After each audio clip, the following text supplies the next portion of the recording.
Hello guys, நீங்கள் பார்த்துருது animate Tamil. இந்த வீடியோவில் நம்ம என்ன பார்க்க போறோம்னா ஆர்டிஃபேக்ட் டிவோரிங் பிளேயர் அப்படிங்கிற மானோட 8வது எபிசோடோட எக்ஸ்பிளனேஷன் தான் பார்க்க போகிறோம். இதுக்கு முன்னாடி போட்ட சார்ட்டோட எக்ஸ்பிளனேஷன் பார்க்காதீங்க, பார்த்துட்டு வந்துருங்க. அப்போ தான் இந்த வீடியோட எக்ஸ்பிளனேஷன் புரியும். சரி வாங்க வீடியோக்குள்ள போகலாம். போன எபிசோடோட லாஸ்ட்ல என்ன நடந்திருக்குன்னா, நம்ம ஹீரோ காடஸ் ஆஃப் லக்கு கூட கான்ட்ராக்ட் போட்டிருப்பான். அப்புறம் அந்த காப்ளின் லாடியும் தோக்கடிச்சு அதுகிட்ட இருந்த ஒரு ஷீல்டு எடுத்திருப்பான். அப்புறம் இப்போ புதுசாக என்ன ஸ்கில் கிடைக்குதுன்னு பார்க்கலாம் அப்படின்னு அந்த ஷீல்டு மேலே அவனோட மானாவை சிங்க் பண்ணியிருப்பான். இதோட போன எபிசோடு முடிஞ்சிருக்கும். சரி வாங்க இந்த எபிசோட்ல என்ன நடக்குதுன்னு பார்க்கலாம். இந்த எபிசோடோட ஸ்டார்டிங்லயே ஜாம்சீல் ஸ்டேஷன்ல இருக்க கொஸ்ட் அரீனாவை காட்டுறாங்க. அங்க ஒரு லேடியும் தூங்கி 10 நாள் ஆன மாதிரி, சார் சொன்னா புரிஞ்சுக்கோங்க, முடியாது அப்படிங்கிறாங்க.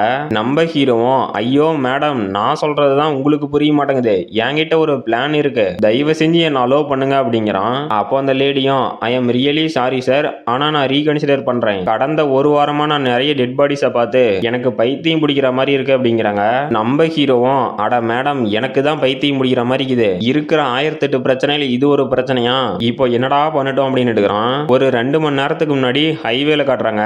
நம்ம ஹீரோவும் பீஸ்ஃபுல்லா காரை டிரைவ் பண்ணிட்டு, நான் அந்த காப்ளின் ஷீல்டு அப்சர்வ் பண்ணும்போது என்ன ஃபுட்டு கிடைக்கும் அப்படின்னு ரொம்பவே கவலைப்பட்டேன். ஆனா பரவாயில்ல, கொரியாவோட ஒயிட் ரைஸும் கிமிச்சியும் கிடைச்சிச்சு, இதுக்கெல்லாம் காடஸுக்கு தான் தேங்க்ஸ் சொல்லணும் அப்படின்ட்டு இது என்னதுடா அப்படின்னு ஷாக் ஆகுறான். பார்த்தா நம்ம ஹீரோவோட காரே ஷேக் ஆகுது. நம்ம ஹீரோவும் வாயை பொழந்துட்டு, என்னடா இருக்க எல்லா சிவப்பு லைட்டும் எரியுது, இப்போ நான் புது காரு வேற வாங்கணுமா, இது வேற ஒரு செலவா, ஆனா நான் காரு வாங்கறதுக்கு முன்னாடி தங்கறதுக்கு புதுசா ஒரு இடத்த பார்க்கணும், ஏன்னா என் பக்கத்து வீட்டுல இருக்கிறவனுங்களே என்கிட்ட லூட் இருக்குன்னு தெரிஞ்சுனா என் கதையை முடிக்கிறது தான் பாப்பானுங்க, அவனுங்களுக்கு பயந்துகிட்டே என்னால 24 மணி நேரமும் முழிச்சிட்டும் இருக்க முடியாது, அதுக்கு நான் இப்ப பிளேயர் டவுனுக்கு போயாகணும், அங்கதான் ஹை லெவல் செக்யூரிட்டி இருக்கும், அதை தாண்டி எந்த கிரைமும் நடக்கிறதுக்கு வாய்ப்பு இல்ல. அப்புறம் இந்த ஆர்டிஃபேக்ட் இதோட ஜோலியும் முடிஞ்சுன்னு நினைக்கிறேன், புதுசா ஒரு ஆர்டிஃபேக்ட் வேற வாங்கணும். இப்போ இது எல்லா பிரச்சனைக்கும் ஒரே சொல்யூஷன் என்னன்னா அது காசு. எனக்கு இப்ப காசு வேணும்டா, இப்போ சீக்கிரமா நான் அதிகமான அமௌண்ட் சம்பாதிக்கிறதுக்கு இருக்க ஒரே ஒரு வழி அந்த இடம் மட்டும்தான். இந்த உலகத்துல பிளேயர்ஸ் அப்படிங்கிற ஒரு சிஸ்டம் உருவானதும் அவங்களுக்கு தேவையான சேலஞ்சஸ் அப்புறம் குவெஸ்ட் இதெல்லாம் எடுக்கிறதுக்கு குவெஸ்ட் ஏஜென்சி ஹெல்ப் பண்ணாங்க. அந்த சிஸ்டம் இப்போ காலப்போக்கில் பிளேயர் அசோசியேஷனா மாறிடுச்சு. இப்போ எனக்கு இருக்க எல்லா பிரச்சனையும் தீர்க்கிறதுக்கான ஒரே வழி அந்த பிளேயர் அசோசியேஷன் தான். ஆனா அங்க போற வரைக்கும் என் காரு தாங்குமா அப்படின்னு பாக்குறான். அந்த காரை பார்த்தா ஆடி அசைஞ்சு ஒரு ஆமையாட்டம் போயிட்டு இருக்குது. அப்புறம் இப்ப சீனு பிரசன்ட்டுக்கு வந்துருச்சு. நம்ம ஹீரோவும் ஒரு பெருமூச்சு விட்டுட்டு, நான் ரொம்பவே எக்ஸைட்டா இருந்தேன், ஆனா இதெல்லாம் இங்கேயே முடிஞ்சு போச்சு அப்படிங்கிறான். அப்போ அந்த லேடியும், சாரி சார் எங்களால ஒன்றும் பண்ண முடியாது, உங்க லெவலுக்கு மேட்ச் ஆகிற மாதிரி இப்போ எந்த ஒரு டஞ்சனும் கிடையாது, எங்க கிட்ட அவைலபிளா இருக்க ஒரு டஞ்சனுக்கு நீங்க போகணும் அப்படின்னா உங்களோட லெவல் குறைஞ்சது 100ஆவது இருக்கணும், உங்களால அது இப்ப முடியாது அப்படிங்கிறாங்க. நம்ம ஹீரோவும், ஏமா தாய் குலமே என நம்பு, நான் என்னதான் ஒரு 17 லெவல்ல இருக்க பிளேயரா இருந்தாலும் அந்த லோ லெவல் டஞ்சனுக்கு போனேன் அப்படின்னா எனக்கு ஒன்றும் கிடைக்காது, என்ன நம்புங்க, என்னால உங்களுக்கு எந்த பிரச்சனையும் வராது அப்படிங்கிறான். அப்போ அந்த லேடியும் அழுதுகிட்டே, ஐயா சாமி உனக்கு ஒரு கும்பிடு, உன் லெவலுக்கு ஒரு கும்பிடு, இப்போ நீ என்ன சொன்னியோ அதையே தான் பிசிறு தட்டாம ஒருத்தன் நேத்து சொன்னான், ஆனா இப்போ அவன் செத்து போயிட்டான், அந்த தலைவலியும் என் தலையில தான் வந்து விடியுது, நான் என் கொடுமையை போய் எங்க சொல்லட்டும் அப்படின்னு கதறி கதறி அழுகுறாங்க. நம்ம ஹீரோவும், இப்ப இருக்க நிலைமையில இவங்களையும் என்னால குறை சொல்ல முடியாது, சரி மேடம் மறுபடியும் ரீகன்சிடர் பண்றீங்களா அப்படின்னு வெறப்பா மூஞ்ச வச்சுக்கிட்டு, நான் சாவ மாட்டேன் என்ன நம்புங்க அப்படிங்கிறான். அப்போ ஒரு பொண்ணு வந்து, இங்க என்ன பிரச்சனை அப்படின்னு கேக்குறாங்க. நம்ம ஹீரோவும், யாராவது இருக்கிற பிரச்சனையில நீ வேறையா அப்படின்னு டென்ஷன் ஆகுறான். அப்போ அந்த மேனேஜர் பொண்ணும், மேம் நீங்களா, இங்க எந்த பிரச்சனையும் இல்லையே அப்படிங்கிறாங்க. இந்த பொண்ணு வந்து எடின் கில்டுல இருக்கா, இவளோட பேரு மிசோ கிம், இவ ஒரு ஏ ரேங்க் பிளேயர், அது மட்டும் இல்லாம லெவல் 100ல இருக்கா.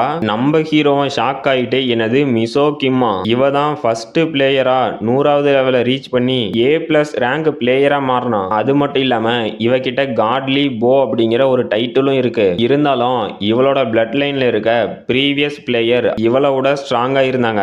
இவ வந்து யூன் சியோல் கிம்மோட பொண்ணு, அவரு தான் இந்த ஹால் பயோடெக்கோட சேர்மன். இதுக்கெல்லாம் என்ன அர்த்தம், இவளை சுத்தி இந்த எடின் கில்டும் இருக்கு, அது மட்டும் இல்லாம இவ வீட்டுல இருக்கவங்களும் ரொம்பவே ஸ்ட்ராங்கான பிளேயர்ஸ், இவளை சுத்தி எப்பேற்பட்ட ஆளுங்கெல்லாம் இருக்காங்கன்னா, எக்ஸாம்பிளுக்கு அந்த டெரிஷின், அவ தான் இந்த நேஷனோட டாப் அசாசின். அப்புறம் ஜின் ஹோ ஜோ, இந்த கண்ட்ரிலேயே இவன் தான் ஸ்ட்ராங்கஸ்ட் ஸ்வாட்ஸ்மேன். இந்த ஹாலோ பயோடெக்கு அந்த எடின் கில்டுல ஒரு முக்கிய பங்கு இருக்கு. சுருக்கமா சொல்லணும்னா இந்த காலகட்டத்துல இவ தான் சில்வர் ஸ்பூனோட பிறந்த ஒரு பிளேயர். அப்ப அந்த மிசோ கிமோ நம்ம ஹீரோவை பார்த்து, இதுக்கு முன்னாடி உங்களை இங்க பார்த்த மாதிரி ஞாபகமே இல்ல, அது மட்டும் இல்லாம நீங்க அந்த லெவல் 100ல இருக்க கொஸ்ட் எடுக்கிறதுக்கு ட்ரை பண்ணிட்டு இருக்கீங்க, அதுக்கு என்ன காரணம் அப்படின்னு கேக்குறாங்க. கேக்குறாங்க. நம்ம ஹீரோவும் காரணம்லாம் ஒண்ணும் இல்ல, எனக்கு காசு வேணும் அப்படிங்கிறான். அப்ப அங்க இருக்க 3 பேரும் ஷாக் ஆயிட்டு, டேய் யாரா அவன்? மிசோகிமே டைரக்டா போய் அவன்கிட்ட பேசுறாங்க. அது மட்டும் இல்லாம அவன் எவ்வளவு ரூடா நடந்துக்கிறான் பாத்தீங்களா? அந்த நியூபிக்கு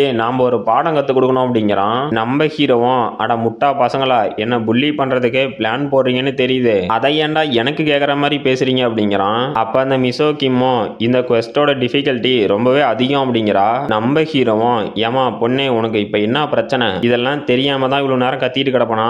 அதிகமா ரிஸ்க் எடுக்கலாம் எப்படி அதிகமா ரிவார்டு கிடைக்கும்? இப்ப உனக்கு என்ன பிரச்சனை அப்படின்னு கேக்குறான். நம்ம ஹீரோவும், நான் இந்த பொண்ணுகிட்ட ஏன் எரிஞ்சு விழுறோன்னு நீங்க நினைக்கலாம், அதுக்கு காரணம் என்னோட ப்ரீவியஸ் லைஃப்ல நான் இவளோட பார்ட்டியில ஜாயின் பண்ணிக்கிறேன் அப்படின்னு கேட்டப்போ என்ன அசால்ட்டா ரிஜெக்ட் பண்ணிட்டு போயிட்டா. அப்ப எனக்கு எவ்வளவு கஷ்டமா இருந்துச்சு தெரியுமா? அதனாலதான் இவளை இப்ப வச்சு செய்யறான் அப்படிங்கிறான். அப்போ அந்த மிசோகிமோ, டே நீ ரூல்ஸுக்கு அகைன்ஸ்டா நடந்துக்கிற, இது உனக்கு தெரியுதா அப்படிங்கிறா.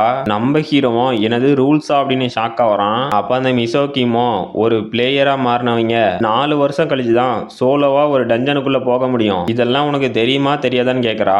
நம்ம ஹீரோவும், அட ஆமா இல்ல, நான் வேற இது தெரியாம ஒரு சோலோ டஞ்சனுக்கு போயிட்டு வந்துட்டேன். சரி ரைட்டு, அது யாருக்கும் தெரிய போறதில்ல, நாம இப்ப நைஸா கிளம்பலாம் அப்படின்ட்டு கிளம்புறான். அப்ப அந்த மேனேஜர் பொண்ணும், எப்படியோ போயிட்டான், இப்பதான் நிம்மதி அப்படின்னு ஒரு பெருமூச்சை விடுறா.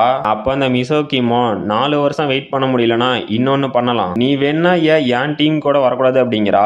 நம்ம ஹீரோவும், எனது இவ கூடிய அப்படின்னு பாக்குறான். அப்ப அங்க இருக்க மொத்த பேரும் இதை கேட்டு ஷாக் ஆயிட்டு, நம்ம மிசோகிம் எப்படியும் ஜோக் தான் பண்ணுவாங்க, இந்த மாதிரி ஒரு லூசரை எப்படி அவங்களோட பார்ட்டியில கூட்டிட்டு போவாங்க, இல்ல ஒருவேளை கூட்டிட்டு போயிட்டா என்ன பண்றது அப்படின்னு ஷாக் ஆகுறானுங்க. நம்ம ஹீரோவும், என்னது உன்னோட பார்ட்டியில வரணுமா, ஆனா நீ எதுக்காக இதெல்லாம் பண்ற அப்படின்னு கேக்குறான். அப்ப அவளும், நீ ஒன்னும் ரொம்பலாம் யோசிக்க வேண்டாம், நான் ஒரு கெஸ்டா தான் உன்னை கூப்பிடுறேன் அப்படிங்கிறா.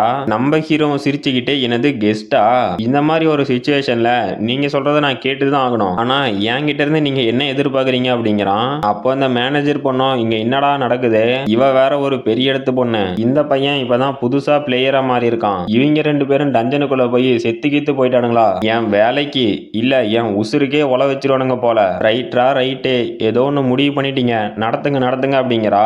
அப்ப அந்த மிசோகிமோ நம்ம ஹீரோ கிட்ட, நான் ஒன்னும் உங்ககிட்ட இருந்து எதையும் எதிர்பார்க்க கிடையாது, ஆனா நீ இவ்வளவு பேசுறல்ல கான்பிடென்ட்டா, இதே அளவுக்கு உன் ஸ்கில் இல்லனா நீ கண்டிப்பா செத்து போயிருவ, ஆனா நான் இருக்க வரைக்கும் நீ சாவ மாட்ட, நான் உன்னை காப்பாத்தனோட்டி நீ அதுக்கான பிரைஸை பே பண்ணணும் அப்படிங்கிறா. நம்ம ஹீரோவும், கண்டிப்பா நீங்க கவலைப்படுற மாதிரிலாம் ஒன்றும் நடக்காது, அப்புறம் இவ இப்ப என்ன டெஸ்ட் தானே பண்றா அப்படின்னு சிரிக்கிறான். அப்புறம் இந்த மிசோகிமோ பத்தி சொல்றாங்க, இவ ஒரு பிளேயர் மட்டும் இல்ல, செலிபிரிட்டி, இவ எந்த அளவுக்கு செலிபிரிட்டினா நெக்ஸ்ட் எந்த பிராண்டோட துணியை போடுறாலோ அந்த பிராண்டு தான் கொஞ்ச நாளைக்கு கொடி கட்டி பறக்கும், அது மட்டும் இல்லாம இவளோட ஒவ்வொரு அசைவியும் பிரஸும் மீடியாவும் கவனிச்சுக்கிட்டே இருக்கும், இவ ஏதாவது ஒன்று வித்தியாசமா பண்ணா போதும் அதுதான் ட்ரெண்டிங் டாபிக்கே, அது மட்டும் இல்லாம ஒரு பிளேயர் இவ கூட பேசணும்னு நினைச்சாவோ இல்ல இவளுக்கு பிடிக்காத மாதிரி நடந்துட்டாவோ அந்த பிளேயரோட கெரியரை மொத்தமா அழிக்க முடியும், அந்த அளவுக்கான இன்ஃப்ளூயன்ஸ் இவகிட்ட இருக்கு அப்படின்ட்டு நாம இப்ப ஸ்டார்ட் பண்ணலாமா அப்படின்னு அந்த பொண்ணுகிட்ட சொல்லிட்டு,